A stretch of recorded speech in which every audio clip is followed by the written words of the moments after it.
Yo, Kogency Reacts channel. No, a rapper that we reacted to the last time we were live, Van of 1700, he did a No Jumper interview probably a couple days ago. And all the clips been going viral. And then I saw this video titled Drill Rapper Van of 1700 catches a body in 4K, then goes to No Jumper to tell on himself. I'm like, what? When did this nigga catch a body in 4K? Can I see it in 4K too? Please? Alright, sorry. Maybe I don't want to see the actual body drop. I just want to see him shooting. That's all I want to see, bro. I just want to see that is that nigga with the glasses. I'll be like, feds, we got him. I'm kidding. But if he really did this is gonna be a crazy story, and I want to know about it, bro. So let's jump into the video. Hit the like button, jump on the comment, subscribe. Yeah, I could tell summer is officially here because crash out season is in full effect. It's that time of the year where we start seeing rappers telling on themselves. We start seeing rappers drop songs talking about all the crimes they committed. We start seeing these rappers commit crimes on camera. We see this every year. It's nothing new. Like clockwork, every 12 months or so around June or July, we start to see these things take place, and this year is no different. Is that true? Every June or July we get certain rappers that just crash out for no reason? Bro, who would crash out last year, June and July? Or so around June or July, we start to see these things take place, and this year is no different. Today, we gonna be talking about a rapper named Van off 1700. He from Chicago. He's got a little buzz going for himself. Couple songs that's hitting real good. Yeah, we reacted to this song on stream. We reacted to this song and the song with Screwly G on stream. He's a very good rapper. Right now running the streams up, but clout has a funny way of exploiting people, or at least getting people to exploit themselves. See, once a rapper get a couple million streams on a single song and they realize that it's hard to follow up, it's hard to replicate, they start doing any and everything to get their name buzzing again. They start telling outrageous stories. They start to become the biggest gangster in the world because they don't. I don't think that's why he's doing that though. I think that's been his personality since the jump. I just think people finally catch it on. Wanna fall off. They get the initial blow up thing. That nigga signed a gumbo? Or is he just wearing the D-Thang chain, bro? I hope that nigga not signed a gumbo, bro. I hope not, bro. It's gonna last forever, make bad money decisions, and then when they bad money decisions come back to start hunting them, they realize, oh snap. Bro, I need to react to that song, bro. Von and D-Thang, that shit, I wonder if it's some drill shit. Of course it might be some drill shit. I gotta do something. This rapper thing ain't gonna last forever. What can I do to get my clout back up? And unfortunately, they watch rappers before them come out, you know, portray this big gangster image and then go to the next level. Because of that, people like King Von, people like Lil Durk. And today, it's this Von off 1700 guy. He's been watching. He's been taking notes over the last couple of years. He's seen what all them other drill rappers did and said, you know what? I think I can emulate that to a T. I think I could be the next King Von, which brings us into the topic of today's story. This Von off 1700 guy. He recently went on No Jumper. He did an interview with Adam 22, and in that interview, you can even this, bro. Like niggas going to No Jumper, bro. It's like, come on, bro. You really think that nigga Adam like really fuck with you, bro? Like that nigga just want to see like the biggest crash outs in the culture, bro. That's who he really fuck with. Gang members and crash outs, bro, and niggas that make the culture look bad. Not saying that Von make the culture look bad, but he on the interview talking about we's killing all the ops, folk. We killing all the ops, bro. Like that shit not a good representation, bro. You know what I'm saying? Like, but I get where he coming from. He got his own shit going on, so he gonna say whatever, but that nigga Adam 22, bro, I just don't trust that nigga, bro. That's why I don't watch No Jumper no more, bro. He just make niggas look bad, bro. But he did bring J-Main to the forefront though, so I gotta fuck with him for that. He went on No Jumper. He did an interview with Adam 22, and in that interview, you can hear him say some wildly self-incriminating things. To be hella specific, he said, "We are killing the ops. We, as in." I literally just said that. Me and my homies, the team, all of us, we are blasting ops down. So when you see my ops die, you need to be looking at me. No lie, that's Like, exactly what the man said. And as soon That's as he crazy, said this bro. on this No Jumper interview, the internet investigators, the armchair sleuth, Bro, and judging from his character, he don't seem like the type of nigga to like go out of his way to get attention, bro. But I guess he doing it with his words. decided that it was time to try to see if he was telling the truth. And oh boy, they did, in fact, start linking this dude to some real world crimes. And it all stems from his inability to not incriminate himself on this No Jumper interview. So let's go ahead and get into it. I'm gonna play a little piece from the No Jumper interview so y'all can hear what he said. Then we gonna come back and we gonna get into the crime that everybody is linking this dude to. They ass lying, talking about something, incriminating themselves on interviews. Look, for we is killing the ops, for I don't get no. We is killing their ass, for. So tell them we is killing them, for that's what we doing to the ops, for. When they die, look at us, yes. But when you say we, you're not saying that you personally want to be involved in anything like this, right? We, team, whatever you want to call it, we is killing their ass. Be on here talking about these interviews if an interview gonna get me locked up, let me know now, cause I'm going to trial as soon as they say, yeah, we got this evidence from this interview. If y'all don't get y'all dumbass on. Well, yeah, to be honest, and America they do have freedom of speech. So if you have a good lawyer, your lawyer can just argue that you were just saying that, you know what I'm saying, just because, or just to help your music career or something like that. You know what I mean? So you really can't use stuff that he said in interviews to incriminate to sentence him in court, but you can use it to draw suspicion to a crime. Yeah, I mean, I feel like you could say whatever until you are actually being charged with something, and then it could come back to bite you in the ass. This is freedom of speech, for. Right. This is freedom of speech. If I sit right here and say, yeah, I killed 10 motherfuckers yesterday, and then it so happened a news article, 10 motherfuckers got shot yesterday, what they gonna say I did it just because I said it? Nah. All right then, so I just killed 2 motherfuckers yesterday, and 2 motherfuckers just died. So come lock me up. I mean, that mentality of like, I'm gonna talk about it because they can't connect it or whatever, that makes sense up until the moment that it doesn't make sense. But I assume that you know exactly what you're doing and that you're gonna be all right. I see where Adam coming from. He makes sense with that. That's how sometimes he cool, bro. He cool. It's just, I don't know, bro. Sometimes I just don't trust him. I just get a vibe of don't trust him. You know, like that Future album, bro. We don't trust you. That's how I feel about Adam 22, bro. I don't trust this nigga, bro. I'm telling you, gang. This is gonna be one of them rare occasions where I have to agree with Vladim22 here. I don't think the fans work off of just the interview, bro. What happens is they use the interview and the things that you said, then they try to find an actual crime, then they try to find the evidence of the crime, then they use the interviews against you when you get to court with all the other evidence. They're not gonna convict you just off the interview. Freedom of speech, though, it doesn't protect you from the crimes you actually committed. A confession is a confession, whether it's given in the police station to one of your homies while he's wearing a wire during an interview or on a song. A confession is a confession, right, my guy. And while Vaughn might be right here, as in they won't just use the interview only to convict him. Like I said, what they will do is then search for the evidence and use what you said in that interview to kind of validate the evidence that they find. This guy is not the brightest guy in the world, but what do I expect from a drill rapper? Now, if you ask me, he should have went on this interview, the No Jumper platform. But technically, he didn't say anybody specifically. He didn't say any names. He didn't say any neighborhoods. He didn't refer to any specific situations. He was just saying, we killing the ops. You can get up and say, we killing the ops all day. Like, who's your ops? You ain't say no names. You ain't say nobody. You ain't did nothing. You just talking, bro. We killing the ops. Bro, anybody could say they killing the ops, bro.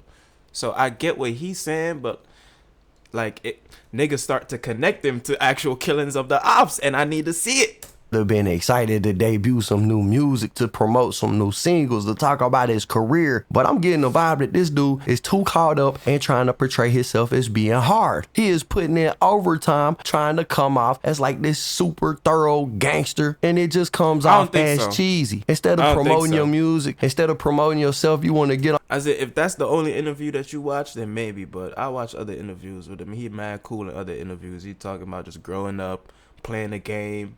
You know what I'm saying? Arguing with his mom and shit. It was super cool in the other interviews. I don't know about the No Jumper one though. On here, you want to be the biggest G in the world, talking about I kill people. We gonna kill people. Me, the team, we. Like, bro, come on, bro. Your ass is from the rack, but Who said? Wasn't there a song that went like that? 40 on the year we kill people from the trenches where it's real lethal people. Anyway, you real boy. Ain't nobody get mad at Trippie Redd for saying he killed people. Like, and this nigga actually in a gang, bro. So like he can say that. Come on, bro. Let's not be hypocrites.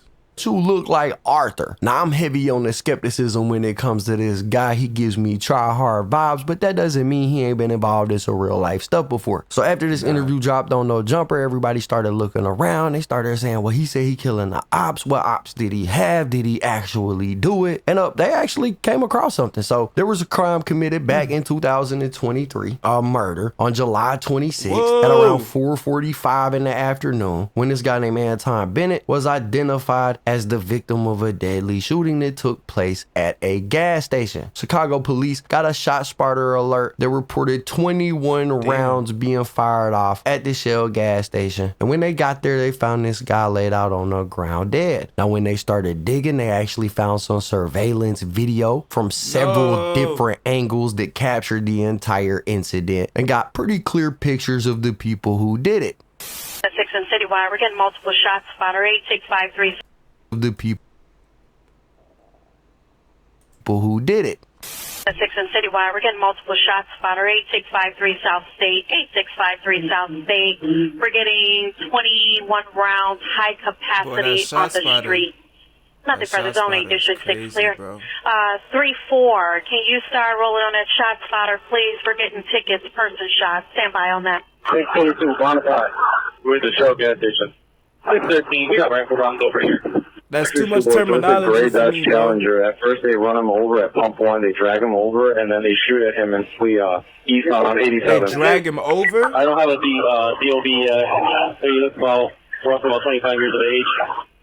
Extremely critical at this time. So that was the police phone call, you know, asking the police to respond to what happened. And as y'all can hear in that phone call, they say that these dudes pulled up, they ran this guy over, then pulled up a little bit more, hopped out and unloaded at least 21 rounds. Bro, what? Bro, what? Bro, you could have ended it at the running over, bro. Pretty much killing this dude on the spot. Now, like I said, that phone call isn't all they had, because when the police got there, they actually had multiple angles of this whole thing going down. And in the video, you could see this Dodge Durango. They called it a Challenger in the police call, but in the video, you could see this Dodge Durango. Yo, the man them using the Dodge car them for do everything nowadays, bro. Like, oh my God. They called it a Challenger in the police call, but in the footage we can see it's a Dodge Durango. Pulls up, you can see the driver hop out, you can see the passenger hop out. There's somebody in the back seat that kind of tries to hop out, and they let loose on this dude. Now, but you see, this guy's smart enough. Him no hop out too far, because his friend is blasting a Draco or what's this? Or like a AK pistol, right? So him can't step out too far now, or this nigga is going to walk into headshots, fam.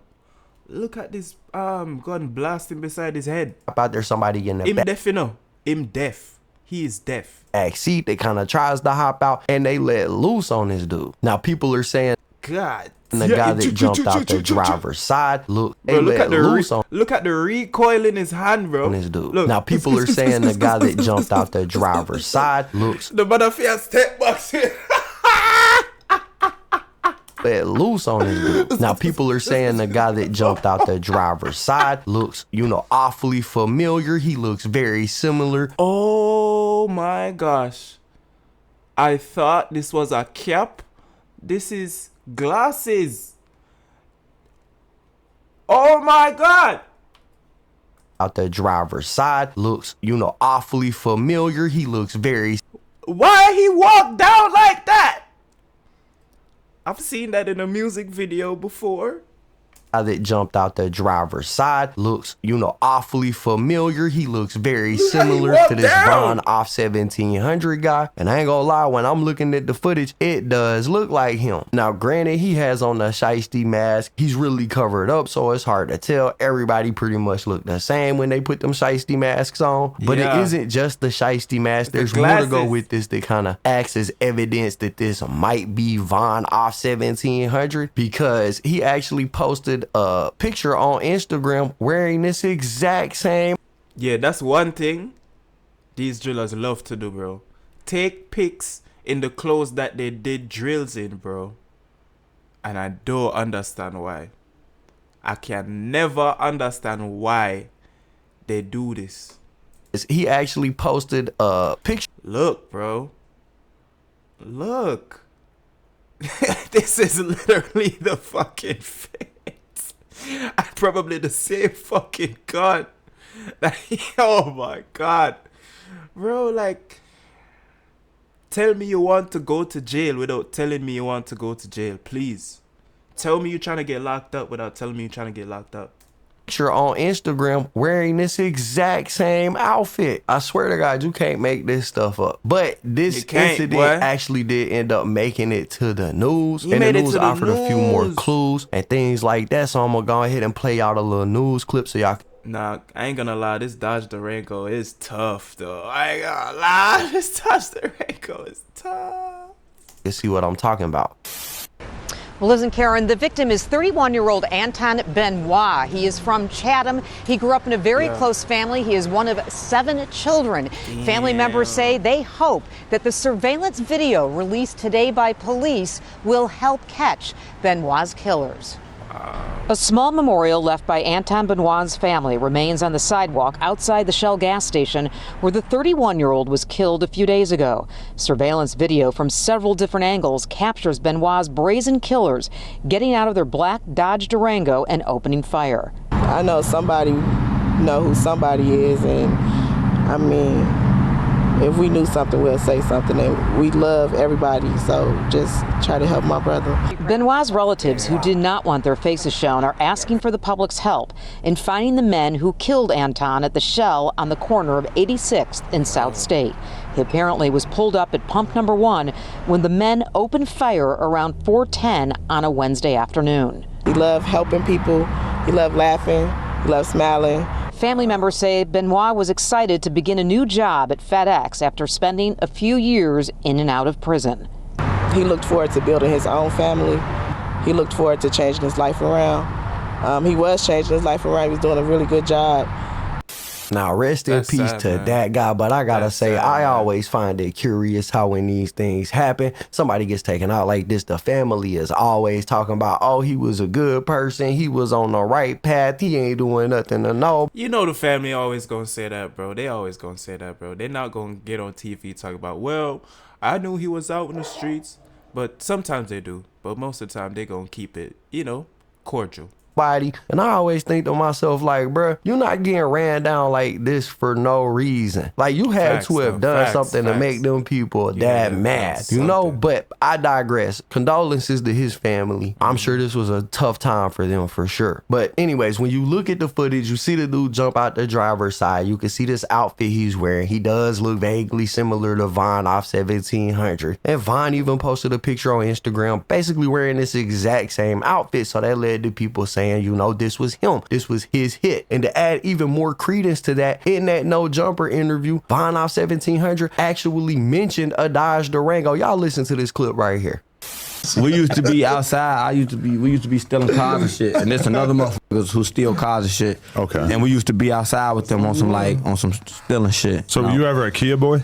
No, we don't play in Kias. I don't even play in Kias. Okay. And the cars we be stealing, there's some of the cars I don't even get in no more. Like RT Durangos, I don't get in them cars no more. Okay. Now that's a hella specific vehicle that this man said he don't want to be getting in, especially considering everybody is saying that this was him doing this hit. And in this video, they just happen to be in a Dodge Durango. Crazy stuff. But this is what happens when you trying to convince the world that you got bodies, that you really like that. People start really looking into it. People really start trying to link stuff together. People want to validate what it is that you're saying on these interviews. And so that's what's happening right here. Now, is that Von Off 1700 in that video? I don't know. We don't know. The police ain't confirmed it. It does look like him. It does seem to be that he's referencing this incident when he's talking about, you know, sliding on the ops. But no arrest has been made in that case yet. And I know Von feel like he's safe. He's in an interview talking about this is freedom of speech. My words can't be used against me. But bro, the feds are always watching. You see how quickly the internet put this together? This man just did this interview within the last week. So it only took the internet about a week to start linking all this stuff together. And if you think the feds ain't watching and going, I wonder if there's a way we can actually link him in real life to this happening, you tweaking, because they definitely are thinking that right now to themselves. In fact, Crime Stoppers got a whole reward out there for anybody that's got information. So somebody probably about to get the easiest payday that they've ever had. And this is why it's best to just, if you're a criminal, not go public with the crimes that you've committed, because that's crazy behavior. In fact, Bond actually said something in this interview that I'm going to play because I think it applies to him. He was talking about one of his ops when he said this, but I 100% feel like this quote coming out of his mouth 100% applies to him.